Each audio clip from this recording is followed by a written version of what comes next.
ভাগ্যের লেখা তুমি লেখিকা তানহা তাবাচ্ছুম পর্ব ১০ রাত প্রায় ১২:৩০। রায়চৌধুরী ম্যানশনের সবাই অনেক আগেই ঘুমিয়ে পড়েছে। দিনের ব্যস্ততা শেষে পুরো বাড়িটা এখন নিস্তব্ধ। এই সময়ই বাড়িতে ফিরল অরিন। কেসের কাজের চাপ থাকলে এমন রাত করেই প্রায়ই তাকে ফিরতে হয়। কখনো কখনো কাজের চাপে বাসায় ফেরার সুযোগও হয় না। আজও সারাদিনের ক্লান্তি নিয়ে বাড়িতে ফিরেছে সে। কাউকে না ডেকে সোজা নিজের রুমের দিকে চলে গেল। দরজা খুলে ভেতরে ঢুকতেই দেখল পুরো রুম অন্ধকার। অরিন হাত বাড়িয়ে লাইট জ্বালিয়ে দিল। তারপর পেছন ফিরে তাকাতেই খানিকটা অবাক হল। রুমের একপাশে রাখা ঝুলন্ত দোলনায় বসে ফোন দেখছে আরোহী। অরিন কিছু বলল না। সারাদিনের কাজের পর ঘামে ভিজে একেবারে ক্লান্ত সে। তাই আগে ফ্রেশ হওয়াটাই জরুরি মনে হল। শার্টের বোতাম খুলতে খুলতে আলমারির সামনে গিয়ে দাঁড়াল। স্লাইডিং দরজাটা খুলতেই থমকে গেল সে। আলমারির ভেতরে তার জামা কাপড়ের কোনো চিহ্ন নেই। শাড়ি, 3 পিস, টপস, প্যান্ট, আরোহীর কাপড়ে আলমারির পুরো এক পাশ ভর্তি। অরিন ভ্রু কুঁচকে পেছন ফিরে তাকাল। আমার জামাকাপড়গুলো কি করেছ? আরোহী ফোনের স্ক্রিন থেকে চোখ না তুলেই শান্তভাবে বলল, রুমের একপাশে বস্তায় রেখে দিয়েছি। অরিন যেন নিজের কানকেই বিশ্বাস করতে পারল না। হোয়াট? বস্তায় রেখেছ মানে? তার দৃষ্টি এবার পুরো রুমে ঘুরল। ওয়াশরুমের পাশেই একটা বড় বস্তা রাখা। সেটা দেখেই অরিনের মাথায় যেন আগুন জ্বলে উঠল। আমার এত দামি দামি ব্র্যান্ডের জামাকাপড় তুমি বস্তায় ভরে রেখেছ? আরোহী এবারও বেশ নির্বিকার। অরিন বিরক্ত গলায় বলল, তুমি জানো ওগুলো আয়রন করা ছিল? কত যত্ন করে রাখা ছিল। আর তুমি সেগুলো বস্তায় ভরে ওয়াশরুমের পাশে রেখে দিয়েছ। এবার ফোনটা নামিয়ে আরোহী অরিনের দিকে তাকাল। শান্ত গলায় বলল, আপনি আমার জন্য এতগুলো জামাকাপড় কিনে দিয়েছেন সেটা ঠিক, কিন্তু জামাকাপড় রাখার জায়গা দিয়েছেন? অরিন কিছু বলার আগেই সে আবার বলল, আমি তো গতকাল এই রুমে ছিলাম না। তাহলে আপনার উচিত ছিল আপনার জামাকাপড়গুলো অন্য কোথাও সরিয়ে রেখে আমার জন্য আলমারির একটা পাশ খালি করে দেওয়া। কিন্তু আপনি সেটা করেননি। আরোহী হাত দিয়ে আলমারির দিকে ইশারা করল। পুরো এক দেওয়াল জুড়ে আলমারি। আর আপনি পুরোটা জামাকাপড় দিয়ে ভর্তি করে রেখেছেন। তাহলে আমি আমার জামাকাপড় রাখব কোথায়? অরিন চুপ করে তাকিয়ে রইল। আরোহী নির্বিকারভাবে বলল, তাই আমার কাছে যেগুলো পুরনো আর আপাতত দরকার নেই মনে হয়েছে সেগুলো বস্তায় ভরে রেখেছি। পুরনো? সে এক পা এগিয়ে এসে বলল, তুমি জানো আমি প্রতি মাসে কত টাকা শপিং করি? আর তুমি যেগুলোকে পুরনো বলছ সেগুলোর অনেকগুলো আমি গত সপ্তাহেই কিনেছি। কিছু তো এখনো পরাই হয়নি। আর তুমি কিনা সেগুলোকে পুরনো বলছ? অরিন বস্তাটার দিকে তাকিয়ে বলল, তুমি জানো এই বস্তায় কত টাকার জামাকাপড় আছে? আরোহী এবার মুচকি হেসে জিজ্ঞেস করল, কত? অরিন বিরক্ত গলায় বলল, প্রায় ৮০,০০০ টাকার। আরোহী অবাক হওয়ার বদলে হেসে বলল, প্রায় ৮০,০০০ টাকার জামাকাপড়ের জন্য এত কথা বলছেন? একটু থেমে নির্বিকারভাবে যোগ করল, এর চেয়েও বেশি টাকা তো আমি এমনিই উড়িয়ে দিই। অরিন এবার কপালে হাত দিয়ে দীর্ঘশ্বাস ফেলল। সেটা তোমার বাবার টাকা, আর এটা আমার নিজের উপার্জনের টাকা।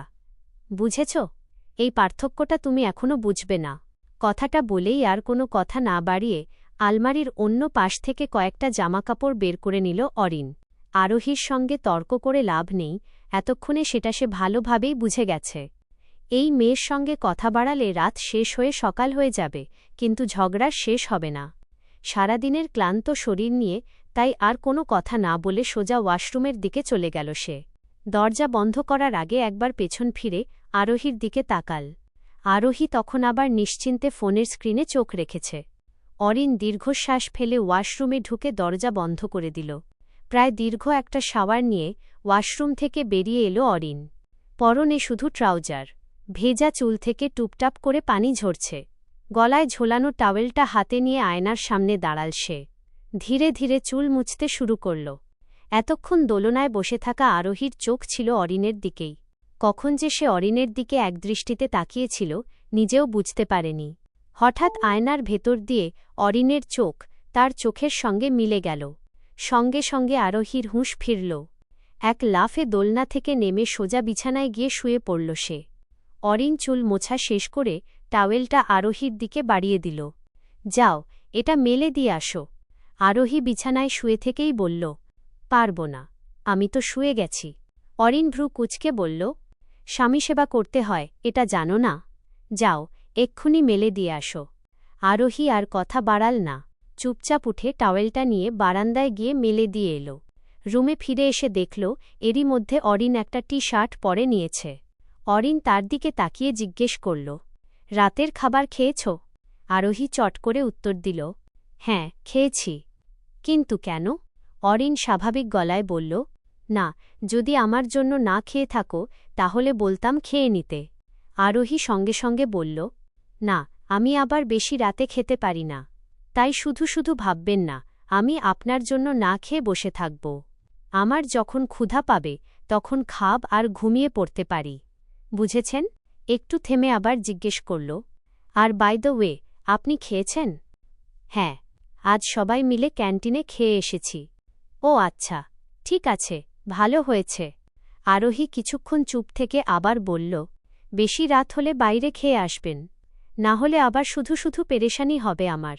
এত রাতে গিয়ে সব গরম করে আবার আপনাকে খাওয়াতে হবে, এর চেয়ে বাইরে খেয়ে আসাই ভালো। অরিন মাথা নেড়ে বলল, না, আমি বাইরে বেশি খাওয়ার অভ্যস্ত নই। বাইরের খাবারে তেল মশলা বেশি থাকে, আর আমি তেল মশলা বেশি খাই না। একটু থেমে গম্ভীর গলায় যোগ করল, তাই তোমাকেই কষ্ট করে খাবার গরম করে দিতে হবে। আর এখন তো বিয়ে করেছি, এখন থেকে যত রাতই হোক বাইরে খেয়ে আসব না। আরোহী মুখ বাঁকিয়ে বলল, কেন? ক্যান্টিনের তেল মশলা খেলে এমন কি সমস্যা? অরিন ভ্রু তুলে তাকাল, আমি এত কাজের মধ্যেও প্রতিদিন 2 ঘন্টা জিম করি, জানো? আরোহী মুখটা বাঁকিয়ে মনে মনে বলল, তাই বলেই তো এত সুন্দর বডি বানিয়েছে। তাহলে এই খচ্চরটা কিছুই খায় না নাকি? অরিন এবার গম্ভীর গলায় বলল, আমি যতদিন বাড়িতে থাকব প্রতিদিন সকাল 9টায় আমার জন্য ব্ল্যাক কফি বানিয়ে নিয়ে আসবে, নিজের হাতে। বুঝেছ? আরোহী সঙ্গে সঙ্গে চোখ বড় বড় করে তাকাল। সকাল 9টায়? কিন্তু আমি তো 11টা-12টার আগে উঠতেই পারি না। অরিন ভ্রু কুঁচকে বলল, সেটা তোমার বাবার বাড়ি ছিল, আর এটা তোমার শ্বশুর বাড়ি। তাই সকাল সকাল ঘুম থেকে ওঠার অভ্যাস করো। কাল থেকে 8টার মধ্যে উঠবে। বুঝেছ? এই কথাটা যেন আমাকে আর বলতে না হয়। কথাটা শেষ করেই অরিন আর কোনো কথা না বাড়িয়ে বিছানায় গিয়ে শুয়ে পড়ল। অন্যদিকে আরোহী তখনও দাঁড়িয়ে দাঁড়িয়ে নখ কামড়াচ্ছে। মুখ দেখে মনে হচ্ছে মাথার ভেতর বেশ গভীর কোনো চিন্তা চলছে। অরিন একদৃষ্টিতে তার দিকে তাকিয়ে রইল। মনে মনে ভাবল, মেয়েটা নখ কামড়ে কি ভাবছে? কিন্তু আরোহীর ভাবনার কোনো হদিস পাওয়ার আগেই সে হঠাৎ বেডসাইড ল্যাম্পটা বন্ধ করে দিল আরোহী। তারপর একদম স্বাভাবিক ভঙ্গিতে এসে অরিনের পাশের এক পাশে শুয়ে পড়ল। অরিন কয়েক সেকেন্ড চুপচাপ তাকিয়ে রইল। সে ভেবেছিল এখন হয়তো মেয়েটা প্রশ্ন করবে, আমি কোথায় ঘুমাব? তখন সে হয়তো বলবে, বিছানার একপাশে শুয়ে পড়ো, আর যদি সমস্যা হয় সোফায় কিংবা নিচে ঘুমিয়ে নাও। আর তারপর হয়তো বাংলা সিনেমার নায়িকাদের মতো অভিমান করে নিচে বিছানা পেতে শুতে চলে যাবে। কিন্তু তার আগেই আরোহী নিজে থেকেই বিছানার একপাশ দখল করে ফেলেছে। অরিন আর কিছু বলল না, শুধু মনে মনে মুচকি হেসে ভাবল, এটা আর সেই 90 দশকের যুগ নয় যেখানে মেয়েরা স্বামীর সামনে লজ্জায় মুখ লুকিয়ে থাকত। আর এই মেয়েটা তো তার থেকেও এক কাঠি উপরে। একটু থেমে আবার মনে মনে বলল, যে মেয়ে চিঠি লিখে বাড়ি থেকে নিঃশব্দে বেরিয়ে বয়ফ্রেন্ডের হাত ধরে চলে যেতে পারে তার কাছে আর লজ্জা শরমের আশা করাটাই বোধহয় আমার ভুল। অরিন দীর্ঘশ্বাস ফেলে চোখ বন্ধ করল। আরোহীও নির্বিকার হয়ে পাশ ফিরে শুয়ে পড়ল। নিস্তব্ধ রাতে সেই ঘরে দুজন পাশাপাশি শুয়ে রইল। একজন বিরক্তিতে চোখ বন্ধ করে, আর অন্যজন যেন কিছুই হয়নি এমন স্বাভাবিক ভঙ্গিতে ঘুমানোর প্রস্তুতি নিতে লাগল। পরদিন সকাল। খুব ভোরেই ঘুম ভেঙে গেল আরোহীর। চোখ মেলেই পাশে তাকিয়ে দেখল অরিন এখনও গভীর ঘুমে আচ্ছন্ন। বালিশে মুখ গুজে একপাশ ফিরে শুয়ে আছে, চাদরটা গায়ে টেনে রাখা, আর ঘুমের মধ্যে এলোমেলো চুলগুলো মুখের একপাশে এসে পড়েছে। ঘুমন্ত অরিনকে কয়েক মুহূর্ত চুপচাপ দেখল আরোহী। তারপর ধীরে ধীরে বিছানা ছেড়ে উঠে ফ্রেশ হয়ে নিচে চলে গেল। নিচে এসে দেখল পুরো বাড়িটাই এখনও বেশ শান্ত। এত সকালে কাউকেই তেমন দেখা যাচ্ছে না। তাই আর দেরি না করে সোজা বাগানের দিকে চলে গেল সে। বাগানে গিয়েই দেখা হল দাদা দাদির সঙ্গে। মিরাজুল হক রায় চৌধুরী চেয়ারে বসে খবরের কাগজ পড়ছিলেন, আর নাজমা সুলতানা গাছগুলোতে পানি দিচ্ছিলেন। দাদি কি যেন বলছিলেন, আর খবরের কাগজ পড়ার ফাঁকে ফাঁকে মৃদু হেসে তার কথার উত্তর দিচ্ছিলেন মিরাজুল হক। দুজনকে দেখে আরোহী এগিয়ে গেল। নাজমার হাত থেকে পানি দেওয়ার ক্যানটা নিয়ে বলল, দাদি, তুমি গিয়ে বসো, আমি পানি দিয়ে দিচ্ছি। নাজমা সুলতানা মিষ্টি হেসে বললেন, তুমি এত সকালে উঠেছ কেন? মিরাজুল হকও খবরের কাগজটা একটু নামিয়ে আরোহীর দিকে তাকালেন। আরোহী হেসে বলল, আপনার খচ্চর নাতিই তো বলেছেন সকাল সকাল উঠতে হবে, আর আজ কেন জানি আমার ঘুমও তাড়াতাড়ি ভেঙে গেল, তাই ভাবলাম বাইরে এসে দেখি কেউ উঠেছে কি না। কথাটা শুনে দাদা দাদি দুজনেই হেসে ফেললেন। গাছগুলোতে পানি দিতে দিতে আরোহীর সঙ্গে তাদের গল্পও বেশ জমে উঠল।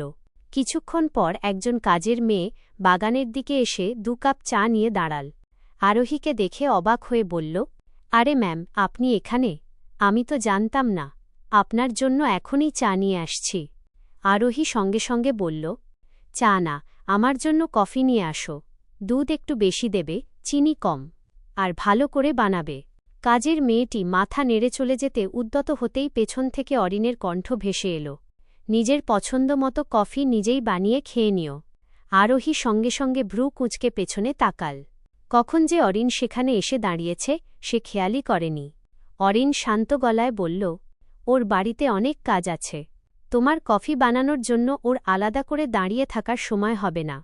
নাজমা সুলতানা এবার অরিনের দিকে তাকিয়ে বললেন, তুই ওর সঙ্গে এমন করছিস কেন? এতজন কাজের মানুষ থাকতে ও কেন নিজে কফি বানাতে যাবে? অরিন আর কোনো উত্তর না দিয়ে দাদা দাদির পাশে এসে বসল। কিছুক্ষণ পর বলল, এবার থেকে ছুটির দিনে ও 3 বেলা সবার জন্য রান্না করবে দাদু। আরোহী সঙ্গে সঙ্গে অবাক হয়ে তাকাল। কেন? অরিন নির্বিকার গলায় বলল, কারণ তুমি এই বাড়ির একমাত্র বউ, তাই এই বাড়ির দায়িত্ব নিতে শেখো। আরোহী চোখ বড় বড় করে বলল, রান্না? তাও আবার 3 বেলা আমি? অরিনের দিকে তাকিয়ে এবার বেশ স্পষ্ট গলায় বলল, আপনি যদি ভেবে থাকেন আমি এখন আদর্শ 5টা বউয়ের মতো রেঁধে বেড়ে সবাইকে খাওয়াব, তাহলে ভুল ভাবছেন, কারণ আমি রান্নাই করতে পারি না। অরিন হেসে বলল, খেতে পারো। আরোহী অবাক হয়ে বলল, হোয়াট? অরিন এবার কাঁদো কাঁদো মুখ করে বলল, খেতে পারো। খেতে? তারপর মিরাজুল হক আর নাজমা সুলতানা একে অপরের দিকে তাকিয়ে হেসে ফেললেন। চলবে।